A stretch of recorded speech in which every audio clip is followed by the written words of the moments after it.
Let's talk about our malls, our marketplaces, our retail stores where you and I go to shop.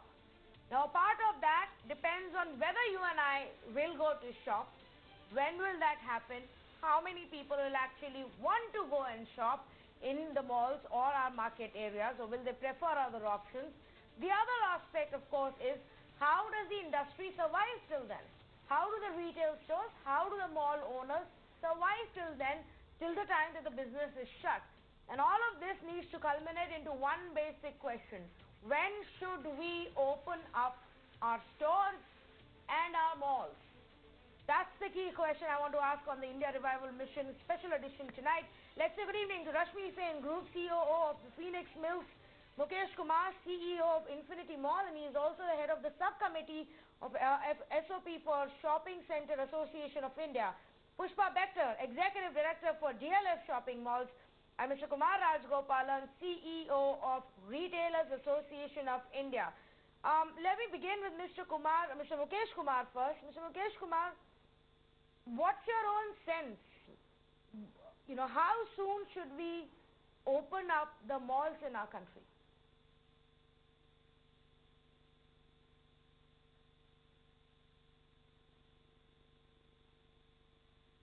More safe, more controlled, and more regulated.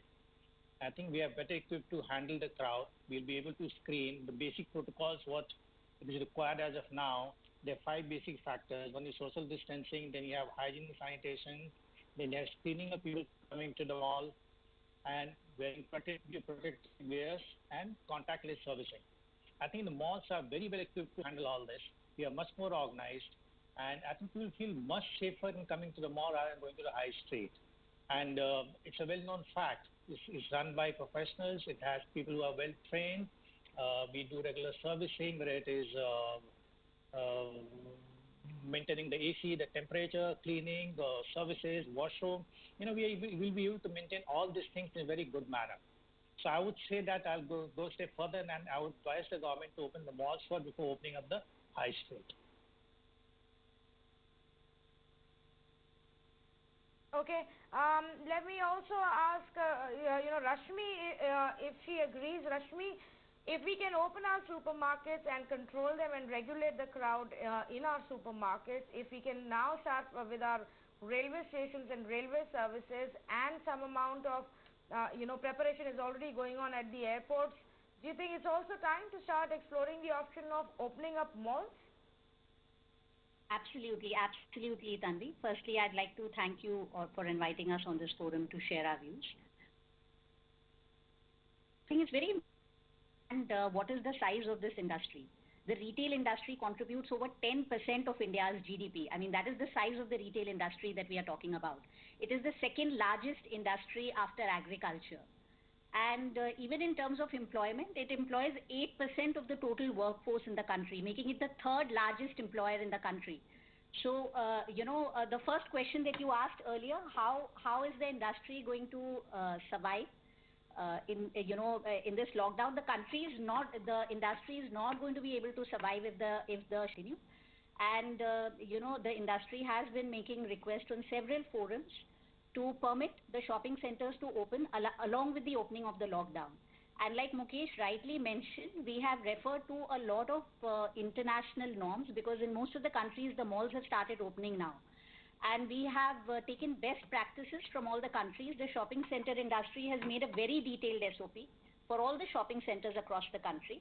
And the mall is a very controlled environment. We are very conscious of the fact that coronavirus is a serious disease.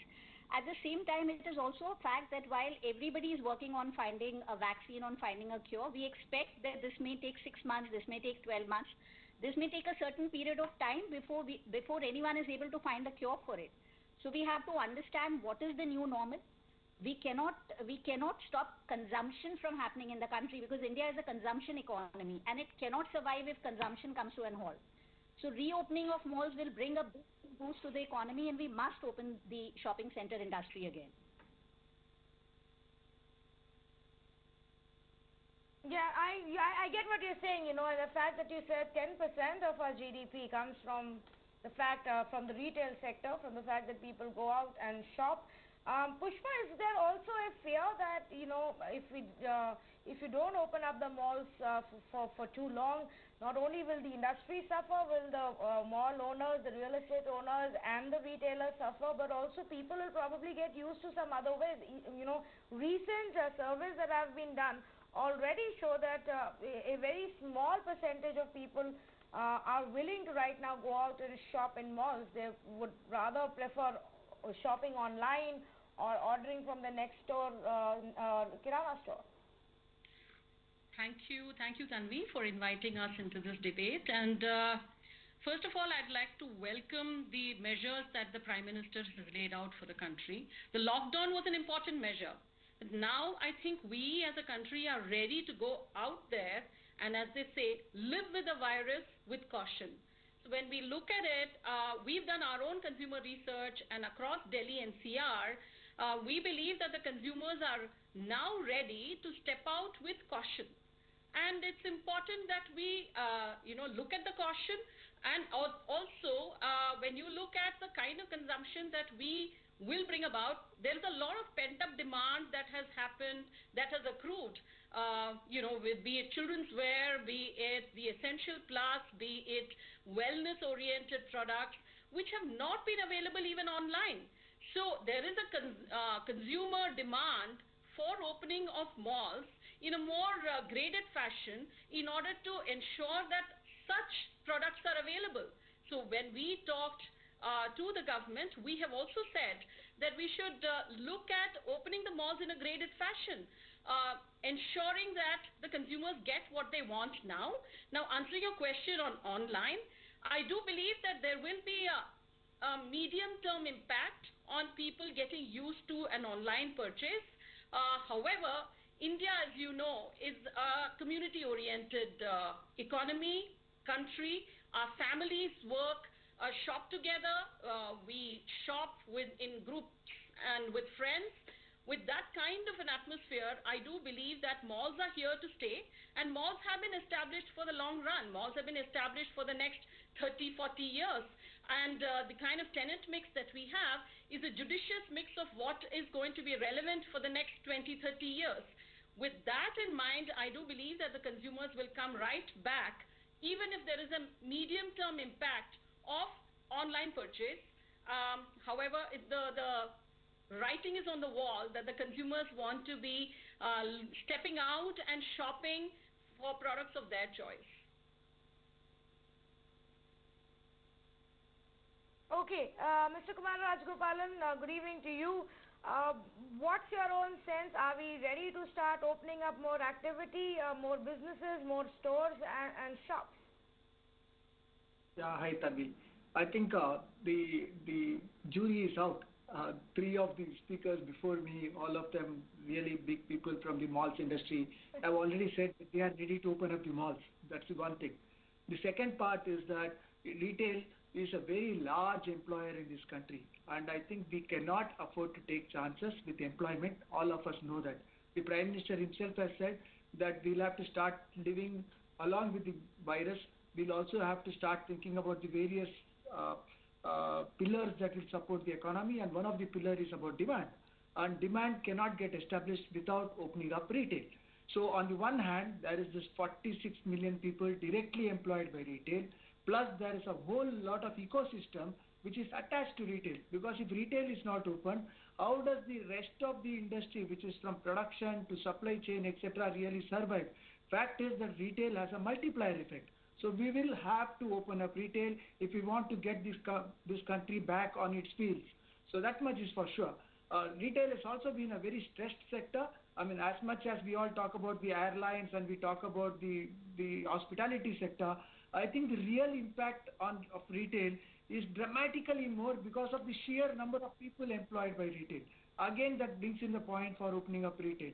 Now, we've also got a little bit of an example of how we all survived all these days. The fact is that there have been what we call as food soldiers on the streets all across the country who have helped us in getting our food. The fact is that all kinds of retail was open. Retail was open in very small nearby kiranas. They were also open in larger stores. They were also open inside the malls, and there were also people who were doing online services available during this time.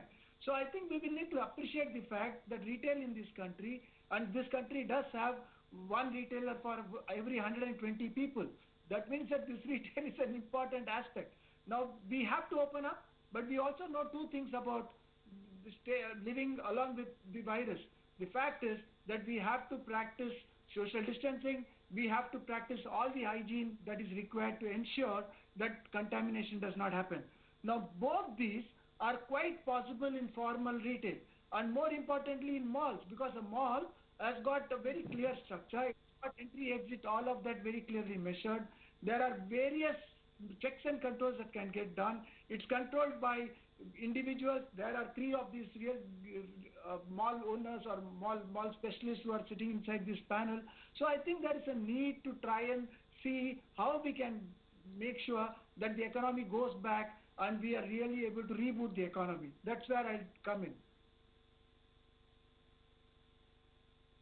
Okay, and you know when we started off, when you said the jury is out, everybody agrees on that, on the fact that we need to open up right now. Mr. Rajgopalan, I'm sure you and everybody else on the panel will agree.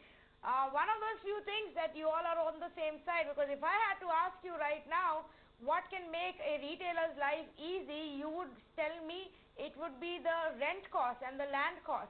And if I had to ask the mall owners, they would disagree. Mr. Mukesh Kumar, isn't it? How does the industry between the mall owners and the retailers figure out how to survive until these restrictions are gone?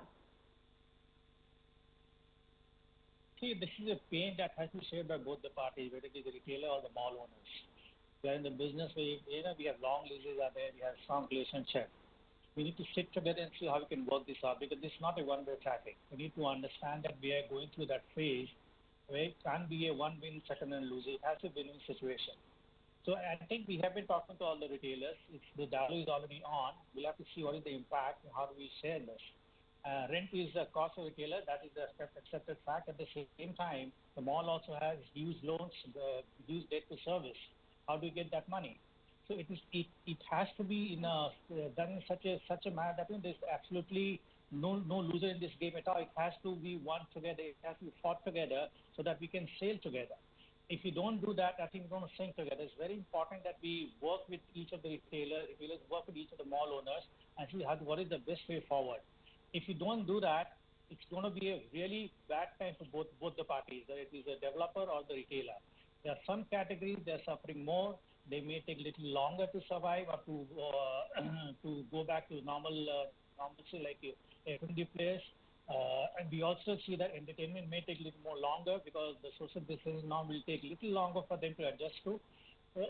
So we'll have to see how we can work this together. There are different categories of retailer. There are different leases we have or different tenure we have. But there are various models.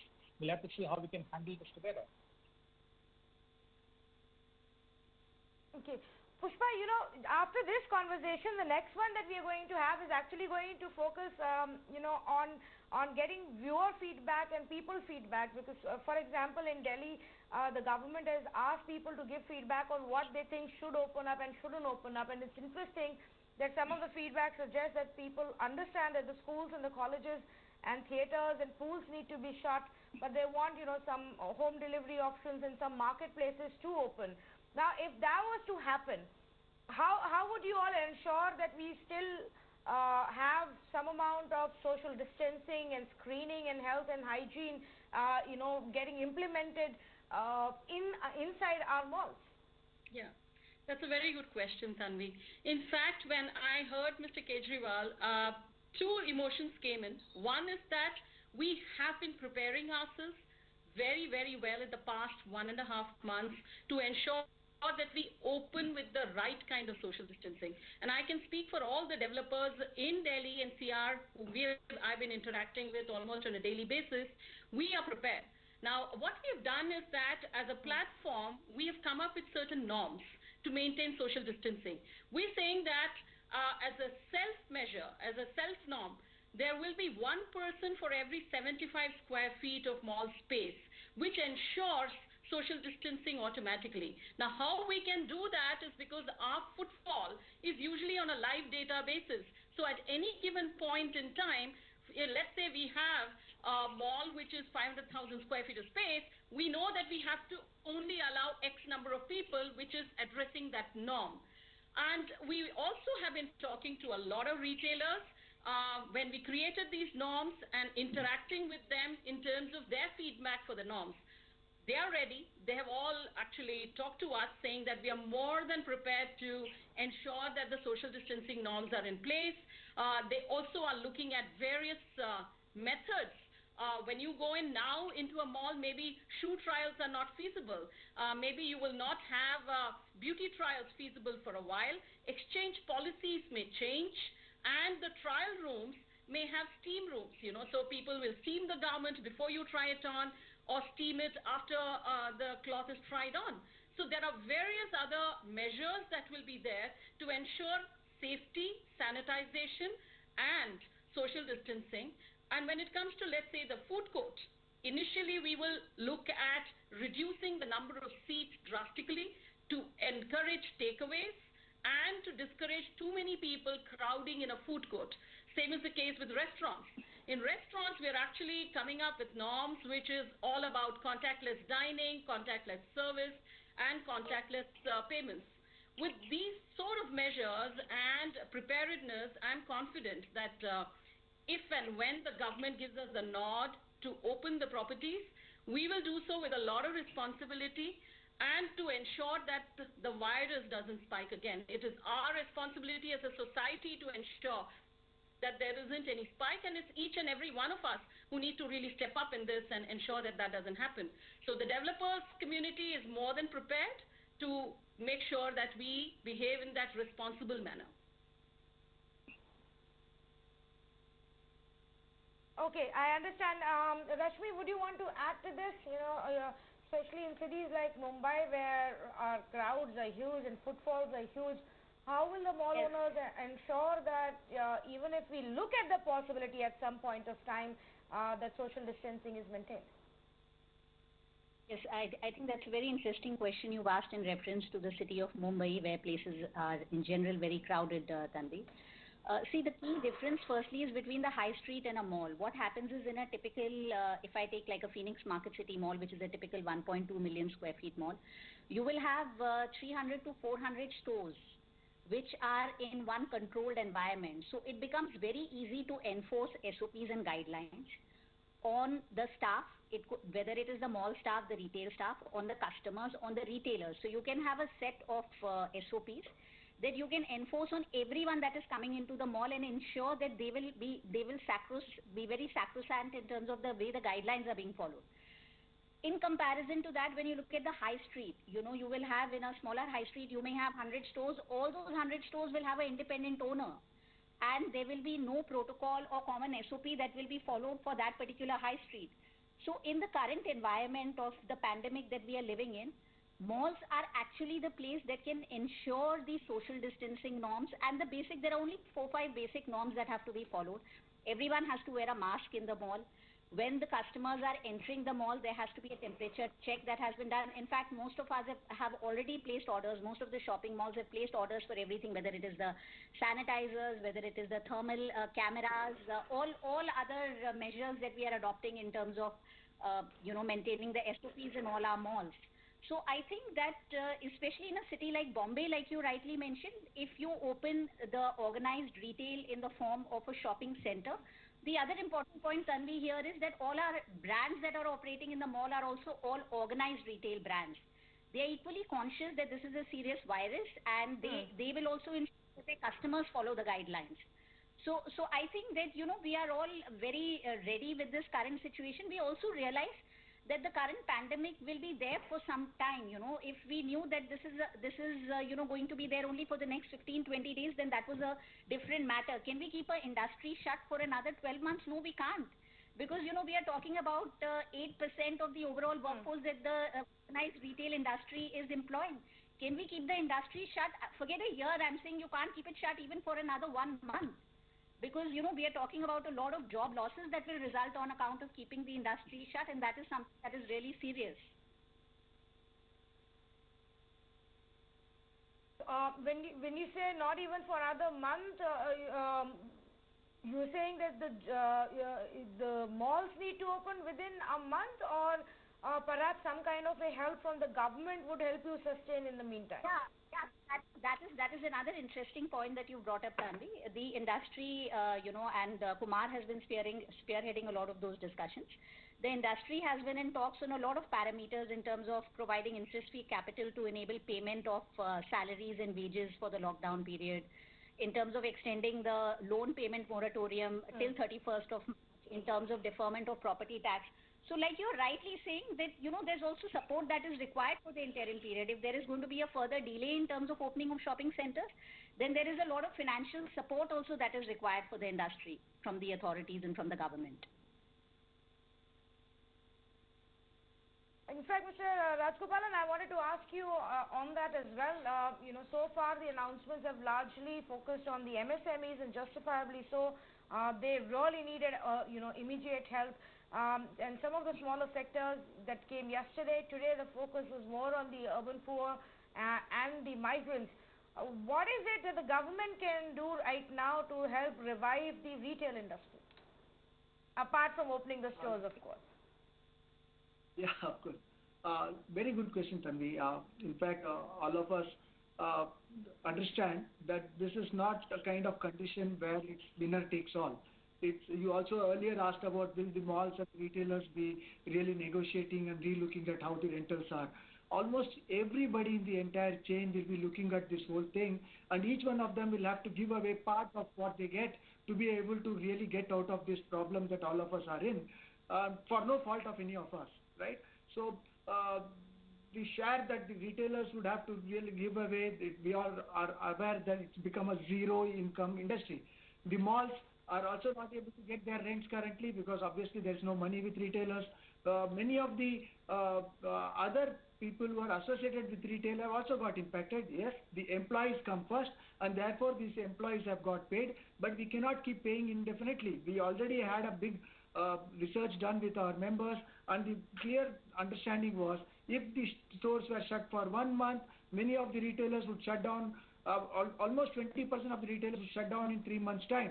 Now it's almost 2 months. If we go to another 3 months, there is a possibility that 25 to 30% of retailers themselves will shut down. Now this means so much of job losses. The only way it can get saved is, one, if the government steps in and says, listen, I'm going to support you, I want the wages to get supported. Banks step in and they say, listen, I want to support you, we will give you a moratorium, we will give you an interest subvention, but we can take these things forward. I think everything, and the suppliers also, currently most of the suppliers, let's not forget, retail industry supports a plethora of MSMEs. Yeah. So even if the MSMEs are given money today, whom do they manufacture for? If the retail is not open, they'll anyway get sucked down into the problem because there is no demand. So we have to get demand back. We have to get support in, and if everybody is willing to share the problem, I think it's much easier for us to get rid of what we are into. If the more delay, the more the problem for all of us, and everybody is going to be a loser. Today, the government is not getting GST. Why? Because there is no business. The fact is that the banks are also finding themselves into a pit because they are saying that we don't know how many of these accounts are going to become NPAs. So we all understand that livelihood has to come back along with life, and all of us have to work together. The minute somebody says that I am greater and therefore I don't need to chip in, it doesn't work. I'm waiting for the government to come out with its policy. Yesterday was all about individuals and MSMEs. Today there's a whole lot of things that's on migrants. I do hope, and I'm keeping fingers crossed, that the finance minister tomorrow announces for supporting the businesses, and if she's supporting businesses, definitely retail should come into the picture because it is a stressed sector.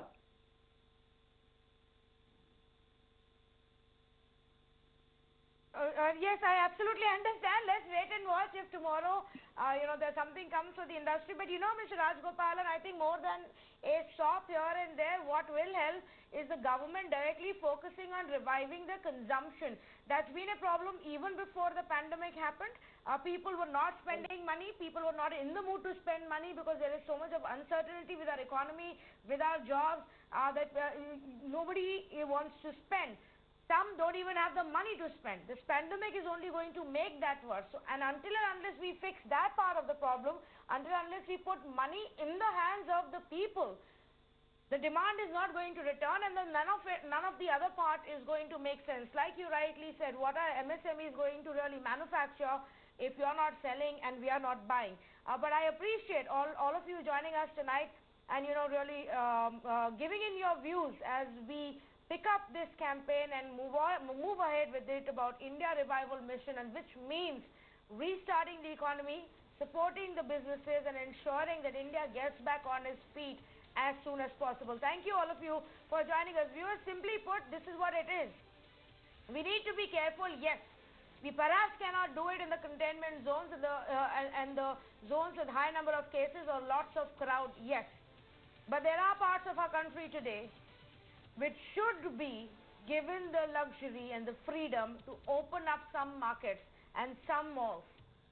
If the railway stations can open up and start functioning, if we are looking at metro services to start functioning, if we are allowing a movement of people, then we need to also start looking at the option of opening up our malls and marketplaces. The supermarkets are functioning, even if they're in a mall.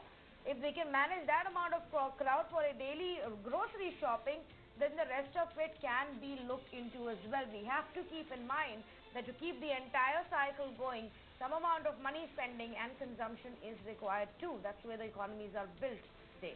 Thank you so much for joining us on this conversation.